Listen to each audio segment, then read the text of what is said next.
저희의 수요일을 시작으로 사순절이 시작되었습니다. 신앙의 계절입니다.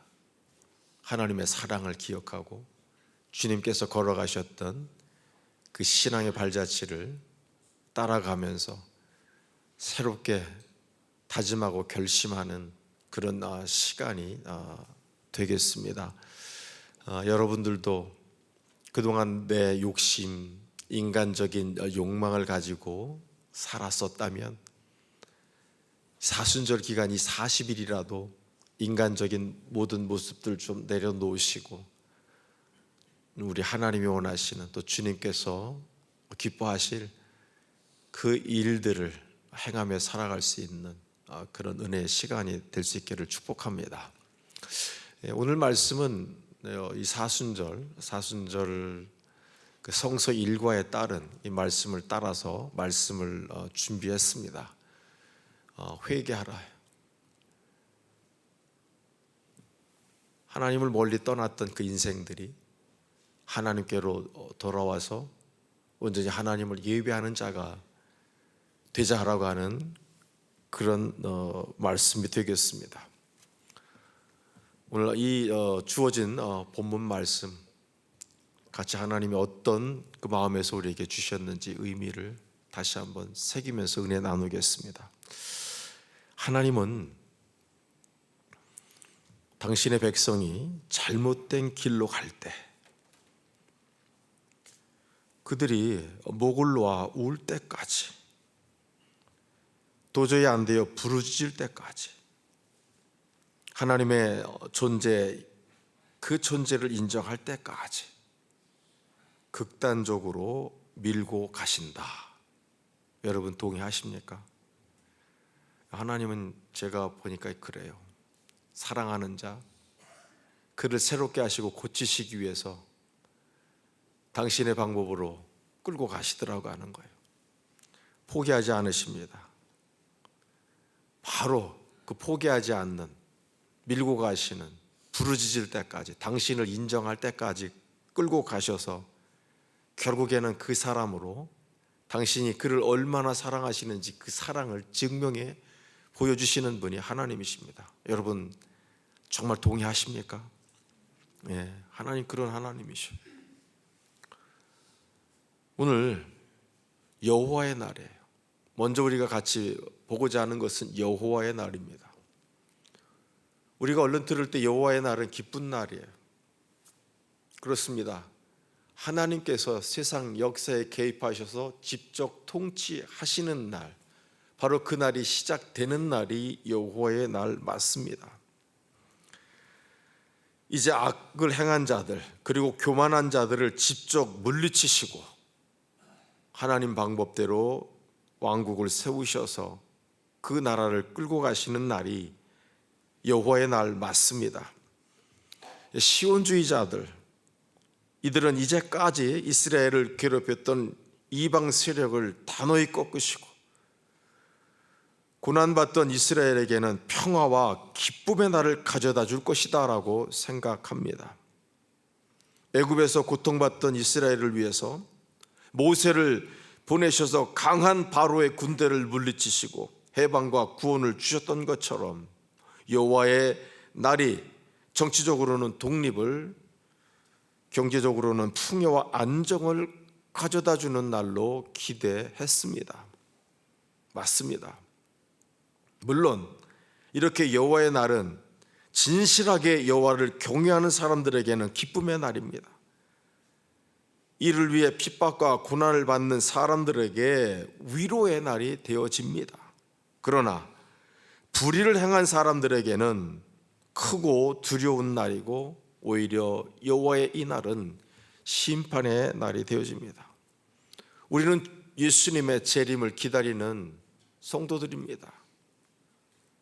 우리에게 있어서 그날은 하나님이 주시는 기쁨이요 위로의 날이 되겠습니다만, 하나님을 떠나 살고 예수님을 부인한 그들에게는 바로 심판의 날이 되어질 것입니다. 오늘 본문 말씀인 이 요엘서에는 보면 이 여호와의 날, 이 여호와의 날이라고 하는 이 표현을 5번 사용을 하고 있습니다.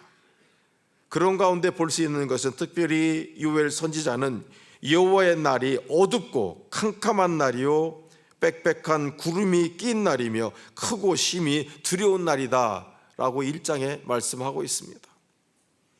그들은 이날에 여호와께서 직접 오셔서 이방과 악의 세력을 심판해 줄 것으로 희망했지만 부패한 이스라엘에게는 이 날이 오히려 어둠입니다. 즉 심판이요 빛, 구원이 아닌 환난의 때가 되어진다라고 말씀하고 있습니다. 너무나도 두려운 날이 되어버려요. 요엘뿐만 아니라 선지자인 스바냐의 말씀에도 보면 여호와의 날은 즐거운 날이어야 함에도 불구하고 이 날은 재앙의 날이 되어짐을 오늘 우리에게 말씀해 주고 있습니다. 스가랴 1장에 있는 말씀입니다. 한번 눈으로 따라와 보십시오. 여호와의 큰 날이 가깝도다.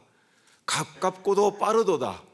여호와의 날에 소리로다. 용사가 거기서 심히 슬피 우는도다. 그날은 분노의 날, 환난과 고통의 날이요 황폐와 패망의 날이요 캄캄하고 어두운 날이요 구름과 흑암의 날이요. 이 말씀은 요엘의 말씀과 같습니다. 조금의 표현은 다른지 몰라도 기쁘고 즐거운 날이 아닌 거예요. 어두운 날이에요. 구름과 흑암의 날이다라고.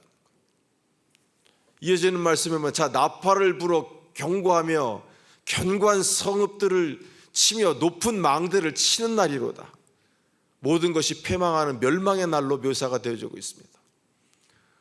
오늘 왜 이 같은 일이 지금 벌어지고 있느냐 하는 거예요. 그 원인을 스바냐는 분명히 말하고 있습니다. 내가 사람들에게 고난을 내려 맹인과 같이 행하게 하리니 그랬습니다. 이는 그들이 나 여호와께 범죄했음이라는 거예요. 스바냐는 분명히 말합니다.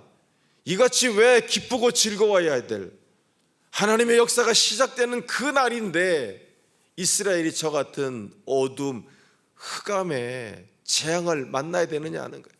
여호와를 버리고 범죄하였기 때문입니다. 저 표현은 다른 것 아닙니다. 하나님의 사랑하는 백성, 하나님을 예배해야 하는 이 이스라엘이 하나님을 떠나서 우상을 숭배하는 일이 벌어졌다는 거예요. 하나님께서는 그 백성을 정말 사랑하셨어요. 애굽으로부터 인도해 주셔서 광야를 지나서 약속의 땅 가나안 땅, 젖과 꿀이 흐르는 땅으로 인도를 해 주셨어요. 과연 하나님께서는 풍부한 많은 것들을 주셨습니다. 특별히 그 포도원을 축복하셔서 많은 것들을 거둘 수 있도록 도와주셨어요. 그런데 이들이 풍요를 가지고 하나님이 주신 귀한 그 풍부함을 가지고 했던 일은 놀랍게도 하나님을 더 찬양하고 높였던 것이 아니라 그 돈을 가지고 이방신을 섬기는데 사용했다는 거예요. 목놓아 하나님 앞에 기도하며 부르짖고 예배할 때 하나님이 축복을 주셨더니 이것을 가지고 정말 선하게 하나님 사역을 위해서 제단을 위해서 썼던 것이 아니라 여기저기 돌아다니면서 11조를 바깥했다 하는 거예요. 크루즈 타고 여행 다니고 예배 빠지는 것은 다반사가 되어지고 마치 이런 격인 거예요. 축복을 주었더니 오히려 축복을 가지고 하나님을 배반하고 하나님 마음을 아프게 하는 그런 일들을 이스라엘이 벌였다는 거예요. 17절에 보면은 그 낭실 사이에서 제사장들로 기도하라고 하는 표현이 있습니다. 낭실이 뭐예요? 백성들을 깨우고 가르치고 하나님 앞으로 나오게 해야 할 그 낭실에서 제사장들이 오히려 하나님 그 전을 등으로 뒤로 돌아서서는 오히려 태양신을 섬기는 어처구니 없는 일들을 벌였다는 거예요.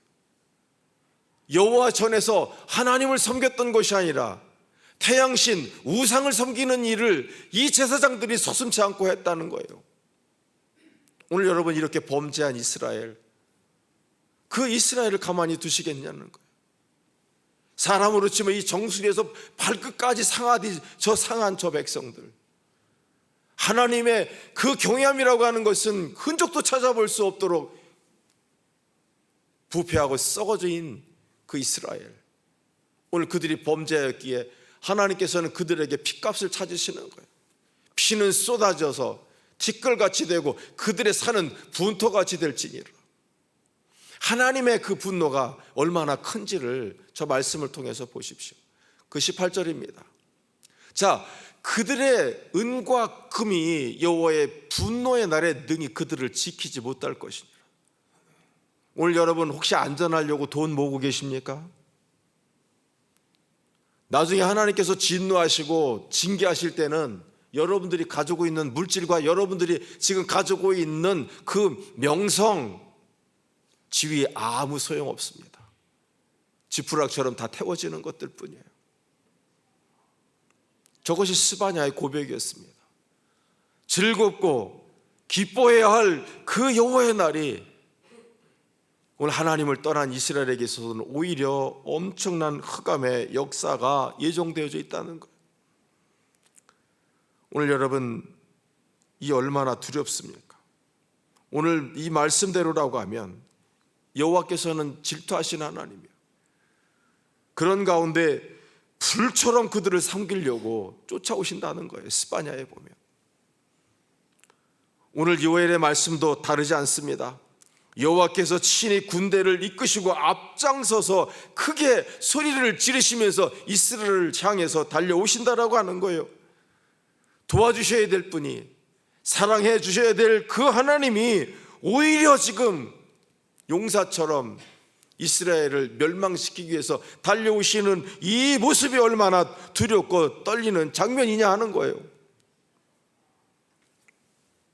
오늘 이것을 비유로 우리에게 말씀하고 있는데, 이전의 메뚜기 때처럼 압도적인 힘, 용맹함, 빠른 속도로 성을 정복해 오는 그런 하나님으로 묘사가 되고 있다는 거예요. 이 얼마나 무섭습니까? 메뚜기 떼처럼 달려오고 있는 거예요. 여러분, 이 요엘 선지자는 기원전 9세기경의 사람이라고 하는 설도 있고, 적어도 5세기, 그러니까 지금으로부터 몇천 년 전 사람인 거예요. 그때 그 시절에도 엄청난 지금 일이 있었는데, 오늘 여러분, 메뚜기 떼가 이스라엘을 덮쳤습니다. 이스라엘에 메뚜기 떼의 그 습격이 있었을 때에 그 참상이 어떤 것인지를 한번 보겠습니다. 1장 6절에 있는 말씀을 기초로 볼 때, 자, 그들은 강하고 수가 많으며 그 이빨은 사자의 이빨 같고 그 어금니는 암사자의 어금니 같도다. 우리가 주목해야 될 말씀은 이거예요. 그들이 내 포도나무를 멸하며 내 무화과나무를 긁어 말갛게 벗겨서 버리니, 자, 그 모든 가지가 어떻게 돼? 하얗게 되었도다. 푸르고 무성했던 많은 과실들을 맺고 있었을 이 나무가 있었는데, 메뚜기 떼가 지나가고 나니까는 과일은 고사하고 이파리, 아니 나무 껍질까지 벗겨먹는 바람에 그 나무가 하얗게 됐다는 거예요. 말 그대로 황폐해지고 초토화되어졌다라고 하는 사실을 오늘 우리에게 이렇게 말씀을 하고 있는 것입니다. 여호와의 군대가 지나가니 에덴 동산도 황폐한 들로 변할 지경이 되었다라고 요엘은 우리에게 말씀해 주고 있는 것입니다. 당연히 이렇게 메뚜기 떼의 습격이 일어난 후에 소재와 전제가 여호와의 성전에서 끊어지게 됩니다. 바로 이때 여호와의 전에서 수종을 들었던 주의 제사장들이 슬퍼했다는 거예요.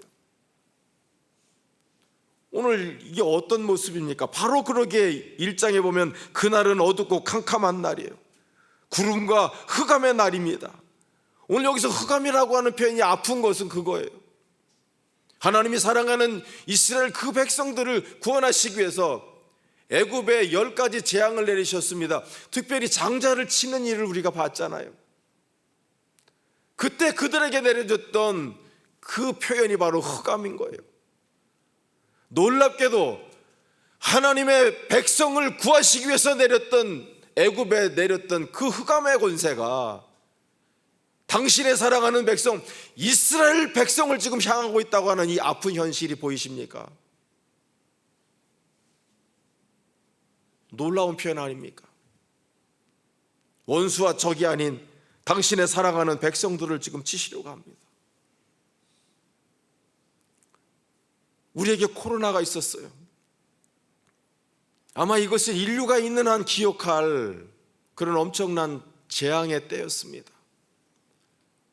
그런데 놀랍게도 이스라엘에 지금으로부터 몇천 년 전에 그들도 감당할 수 없는 엄청난 재앙을 만났었는데 그것이 메뚜기 재앙이었던 거예요. 실질이 일어났던 일입니다.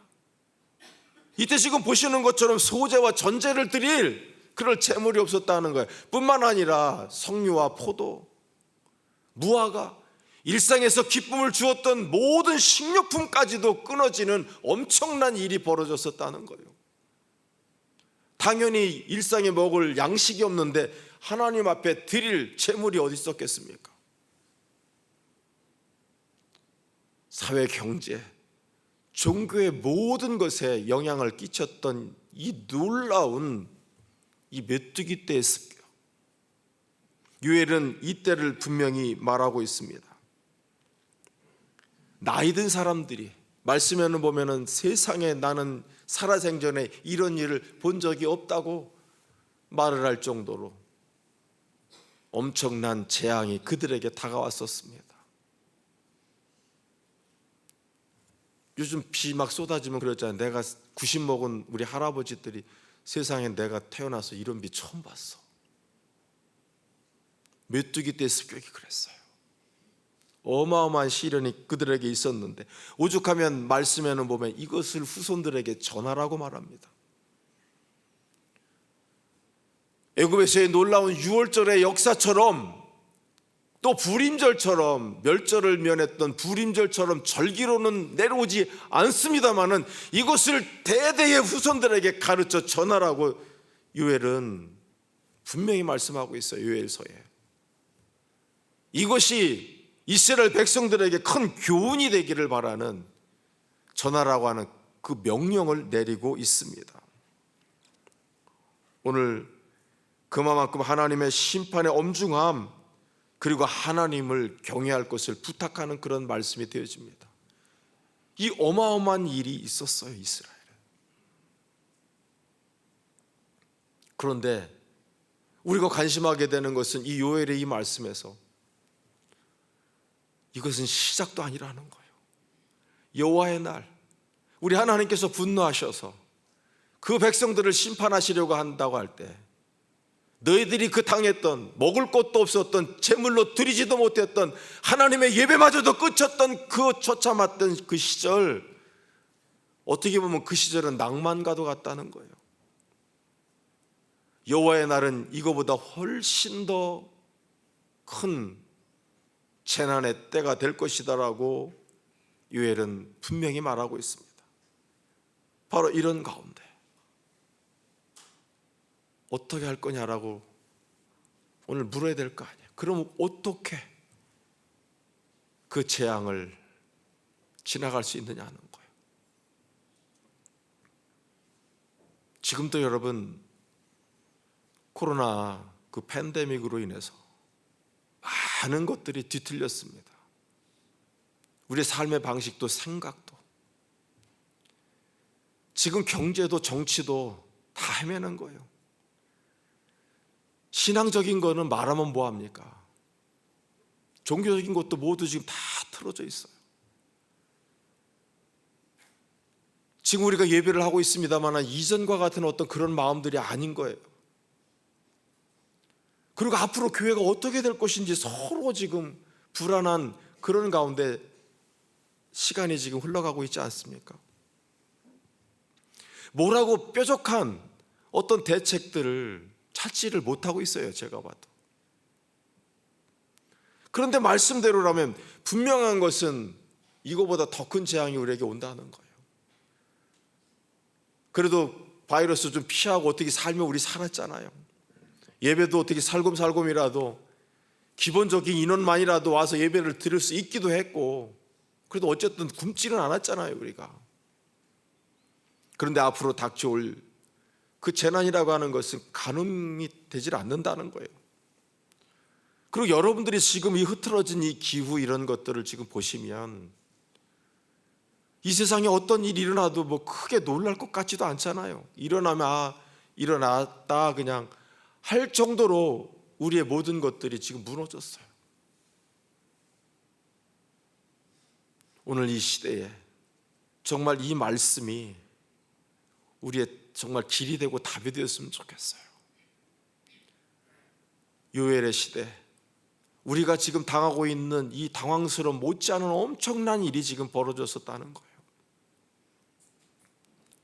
그리고 장차 더 큰, 잘못하면 하나님이 사랑하는 백성들을 멸절시킬 수도 있는 이 엄청난 일이 몰려오기 전에 오늘 그들에게 처방을 하고 있는데, 그 말씀은 돌아오라는 거예요. 오늘 하나님께로 돌아오라.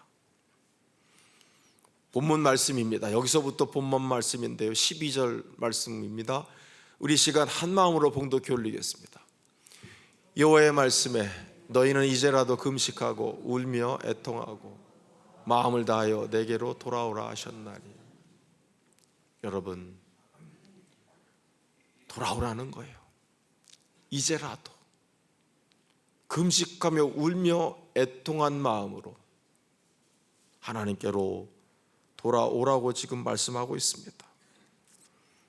오늘 여러분, 큰 재앙을 당했지만 이제라도 마음을 찢고 여호와의 그 앞으로 나오라고 하는 거예요.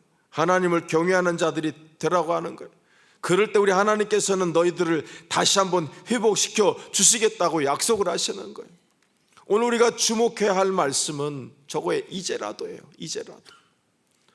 오늘 이제라도라고 하는 이 표현이 너무 늦지 않았다라고 하는 표현이에요. 오늘 이제라도가 무슨 뜻입니까? 모든 것이 다 끝장나버린 상황에서라도 다시는 회복될 수 없을 것 같다고 판단이 되는 그런 때라고 할지라도 당신에게 돌아오라고 하는 거예요. 늦지 않았어요. 하나님에게는.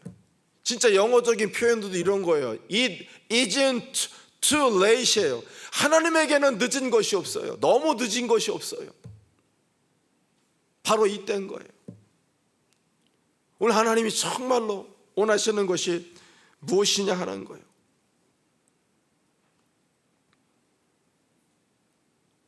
늦었다고 생각하는, 모든 것이 끝났다라고 생각하고 사는 것과 죽는 것이 별 차이가 없는 것 같은 그 시간 있잖아요. 모든 것을 정말로 내려놓고 싶은 그 시간. 근데 하나님은 바로 그때라도 나에게로 돌아오라고 말씀을 하시는 거예요. 오늘 여러분, 보통 사람 같으면 이런 상황에서 어떻습니까? 다시 일어날 용기 갖지 못합니다. 더욱이 돌아가야 대상이 다른 사람이 아니라 오늘 정말로 나를 사랑해 주실 것 같은 그 하나님이 지금 나를 치고 있는 거예요. 그 앞으로 감히 어떻게 나갑니까? 나를 세워주실 수 있는 분은 바로 나를 치셨던 그 하나님이시라는 거예요. 저 밑바닥까지 넘어져서 쓰러져 있을 때 그 땅을 짚고 일어설 수 있도록 하시는데 그분은 하나님밖에 없어요. 오늘 그분이 먼저 손을 내밀어 주십니다. 이제라도라고 하는 표현은 바로 그 표현인 거예요. 죽음에서 나락으로 떨어져가는 나라고 할지라도 결코 포기하지 아니하시고 손을 놓지 아니하시고 오히려 먼저 손을 내밀어서 내가 너를 정말로 사랑한단다 말씀하시면서 건져주시는 이 하나님. 이제라도라고 하는 이 한 표현에 이런 하나님의 마음이 들어있습니다. 오늘 하나님 결코 여러분들 포기하지 않으십니다. 오늘 그러기에 하나님 말씀하십니다. 13절입니다. 너희는 옷을 찢지 말고 마음을 찢고 너희 하나님 여호와께로 돌아올지어다. 그는 은혜로우시며 자비로우시며 노하기를 더디하시며 인애가 크사 뜻을 돌이켜 재앙을 내리지 아니하시나니. 오늘 인생들이 의지할 수 있는 그 소망은 바로 이거예요. 하나님의 성품입니다. 우리 하나님이 그 사랑하시는 그 마음, 그것이 우리가 소망이에요. 어렵고 힘들고 엄청난 재앙 앞에 선 우리에게 소망은 바로 저 하나님의 성품이에요. 노하기를 더디하시는 하나님. 그 전에 먼저 우리가 봐야 할 것이 무엇입니까? 여러분, 요엘은 분명히 말합니다. 옷을 찢지 말고 마음을 찢으라는 거예요. 이스라엘 사람들은 극도의 슬픔이 있을 때 옷을 찢었던 거예요. 문학적인 표현이기도 한 거예요. 옷을 찢었던 사람이 누가 있습니까? 야곱, 그의 정말로 사랑하는 아들 그 요셉 심부름을 보냈더니 그 형들에 의하면 그는 짐승에게 찢겨서 죽었다는 거예요. 이 소식을 듣게 되었을 때 그 아들의 몸이 찢겼던 것이 아니라 아버지의 마음이 찢어지는 거예요. 그 슬픔을 이기지 못하고 야곱은 자기의 옷을 찢습니다. 마음을 찢을 수 있는 거라 그러면 찢었겠지요. 슬픔을 표현하기 위해서 그 옷을 찢었던 것인데, 그가 찢었던 것이 옷입니까? 그것은 마음인 거예요. 마음. 이것이 여러분 마음을 찢는 거예요. 근데 나중에 바리새인들은 옷을 찢는 척하면서 헤헤헤 웃으면서 옷 찢어요. 진심이 없는 거예요. 남한테 보이려고. 그러게 오늘 너희 옷을 찢지 말고 마음을 찢으라고 하는 것은 형식적으로 무엇인가를 회개한다고 하지 말고 진심을 다해서 회개할 것을 부탁하고 있는 것입니다. 여러분, 금식 무엇입니까? 마음을 찢는 행위인 거예요. 저 상한 심령으로 통회하는 거예요. 형식이 아니라 정말 하나님 앞에 마음을 내려놓는 거예요. 오늘 여러분, 정말 하나님이 받으시는 것이 무엇이다라고 생각합니까? 우리 초월교회가 재정적으로 혹시 문제가 있어도 문을 닫아도 좋습니다. 여러분, 오늘 이렇게 봉헌을 했습니다마는 사실 정말 하나님이 받기를 원하시는 것은 이 물질도 있습니다마는 이 물질보다는 여러분의 마음인 거예요. 더군다나 여러분의 그 상한 마음, 여러분의 그 찢어질 듯 세상을 살아가면서 당해야 했던 그런 좌절 속에서 오는 아픔과 시련, 그 속에서 오는 그 찢어지는 마음. 오늘 여러분의 상한 마음이 진정한 재물인 줄 믿습니다. 그 마음 가지고 오는 거예요. 하나님이 원하시는 건 그거예요. 돈 어떻게 되겠죠? 여러분, 오늘 하나님은 진심을 원하시는 거예요. 여러분의 진심. 오늘 그런 가운데 하나님의 성품을 볼 수 있는 표현이 있는데, 오늘 노하기를 더디하신다는 거예요. 노하기를 더디하신다. 오늘 이 더디한다라고 하는 것은 어떤 물체를 잡아 늘리는 것, 그리고 시간 등을 연장시키는 것을 말합니다. 하나님이 늘리시는 것. 오늘 세상에 이 끝이 안 오심이 여러분, 하나님이 무능해서 같습니까? 하나님은 지금 기다리고 계시는 거예요. 지체됨이 무능해서가 아니라 한 사람이라도 더 하나님 앞으로 돌아오기를 바라여 오늘도 지체하고 계시다는 사실을. 오늘 이 영어적인 표현도 있습니다. 자, I don't easily lose my temper 한단 말이에요. 하나님은 쉽게 잃어버리지를 않으십니다. 뭐를요? 당신의 템포예요. 당신의 기질이에요. 변덕스러운 하나님이 아니시다는 거예요.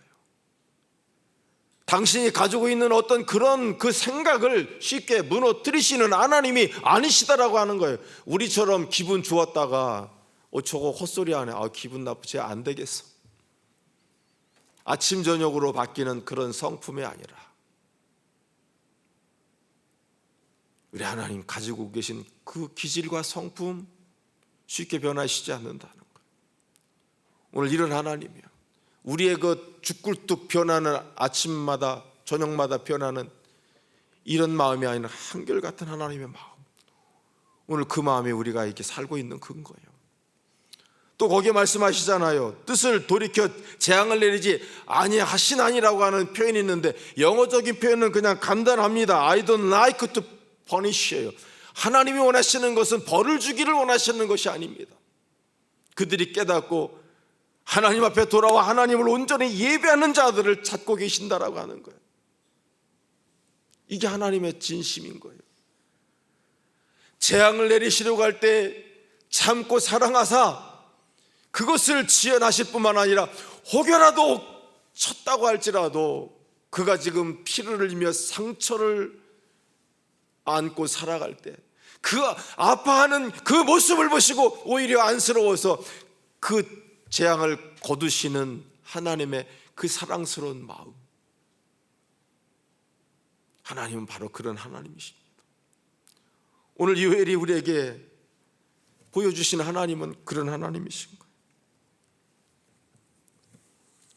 그런 가운데 14절인데요, 자, 주께서 혹시 마음과 뜻을 돌이키시고 그 뒤에 복을 내리사 너희 하나님 여호와께서 소제와 전제를 드리게 하지 아니하실런지 누가 알겠느냐.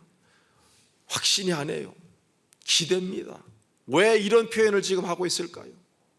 이스라엘에게 지금 몰려오는 그 여호와의 날의 위기라고 하는 것은 너무나도 당연한 것인데, 너무나도 지금 엄중한데, 혹여라도 진심 어린 회개를 하게 한다면 하나님께서 이 재앙을 철회하실 수도 있다라고 하는 거예요. 정말로 마음을 찢는 진심 어린 마음의 회개, 그리고 하나님께로 돌아오려고 하는 이 마음을 갖게 된다면 혹여라도 하나님께서 그 마음을 돌이키실지 모른다는 거예요. 누가 알겠느냐라고 하는 이런 표현, 아무도 모른다라고 하는 반어적인 표현입니다. 오늘 여러분, 너무나도 어렵기에 그 어떤 것도 잡을 수 없는 처참한 현실이기에 혹여라도 지푸라기를 잡는 그 심정으로라도 하나님 앞에 마음을 드리면 혹시라도 하나님이 돌이키시지 않겠느냐라고 하는 바람을 저기에 담아서 말합니다. 그만큼 여러분, 심판은 엄중한 것이었고 무서운 것이었습니다.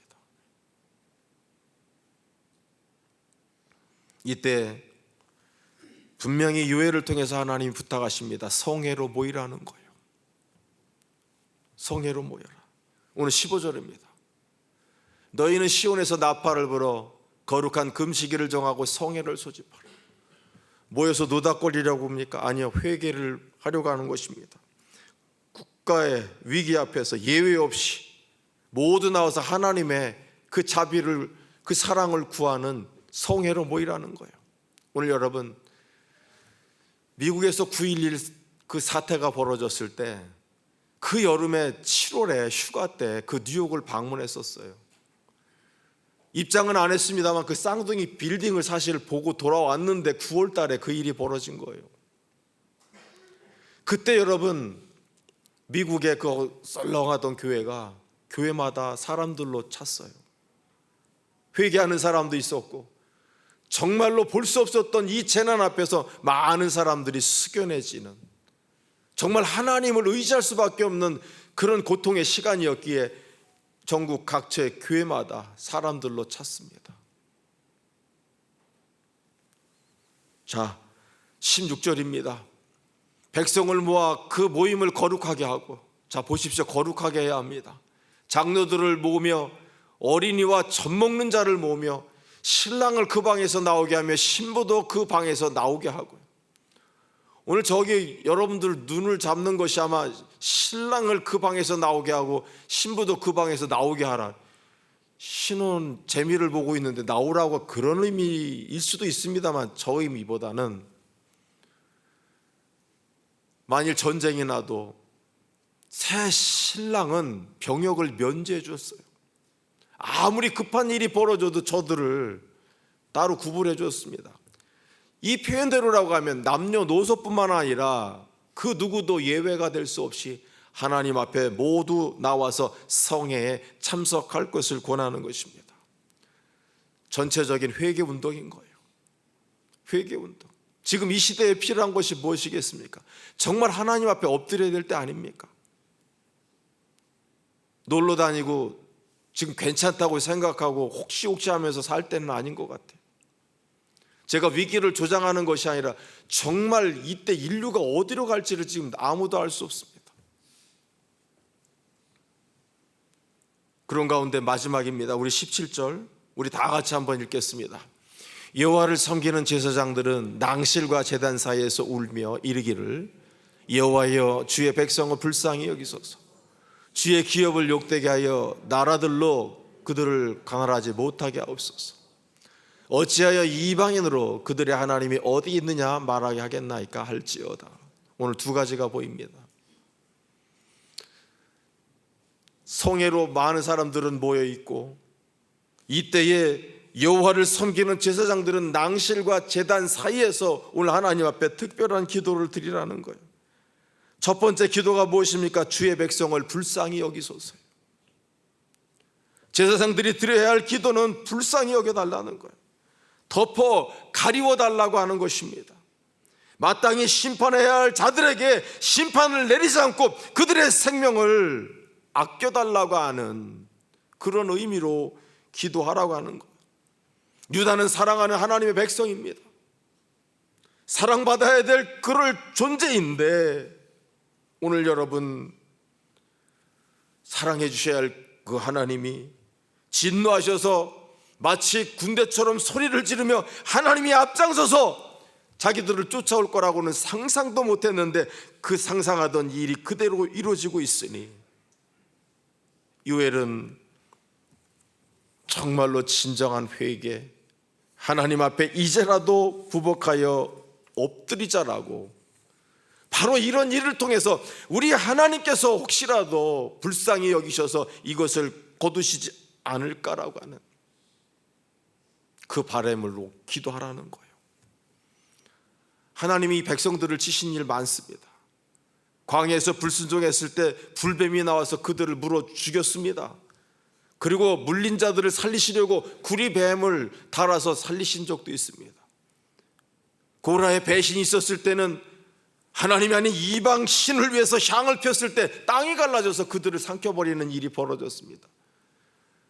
그냥 엄포가 아니라 진짜 일어날 수 있는 일이에요. 여러분 정말로 지금 이 시대는 하나님이 불쌍히 여겨주셔야 하는데요.